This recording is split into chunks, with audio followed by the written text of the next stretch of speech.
National basketball ખેલાડી બન્યો ગુનેગાર। જી હા, ઇન્ટરનેશનલ સ્તરે સિલેક્ટ ન થતા બાસ્કેટબોલ ખેલાડી ગુનેગાર બન્યો અને પોલીસ સકંજામાં આવી ગયો। આરોપી ડિજિટલ અરેસ્ટ કરતી ગેંગ માટે બેંક ખાતા ભાડે લેતો હતો। આરોપીઓએ પોલીસની ઓળખ આપી અને વૃદ્ધને 3 દિવસ ડિજિટલ અરેસ્ટ કરી 16.65 લાખ રૂપિયા ખંખેરી લીધા। પોલીસે આરોપીઓ પાસેથી 1 લાખ રોકડ, 15 ડેબિટ કાર્ડ, 4 પાસબુક અને 11 ચેકબુક પણ કબજે કરી। ઉલ્લેખનીય છે કે નેશનલ પોર્ટલ પર આ એકાઉન્ટ વિરુદ્ધ 40 જેટલી ફરિયાદ નોંધાઈ છે। બાસ્કેટબોલ ખેલાડી પરમવીરસિંહ, રાજુ પરમાર અને કૃષ્ણાકુમારને ભાવનગરથી ઝડપ્યા છે। આ ટોળકીએ 18 રાજ્યોમાં સાયબર ફ્રોડ આચર્યો હોવાની માહિતી મળી છે।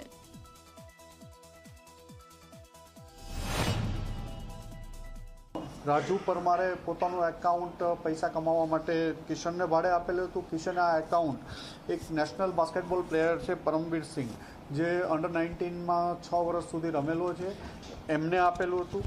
અને આને પરમવીરસિંહની ધરપકડ થતાં એમની પાસેથી અલગ અલગ બેંકોની 11 જેટલી ચેકબુકો, 4 જેટલી પાસબુકો, અલગ અલગ ડેબિટ કાર્ડ 15 જેટલા મળ્યા છે।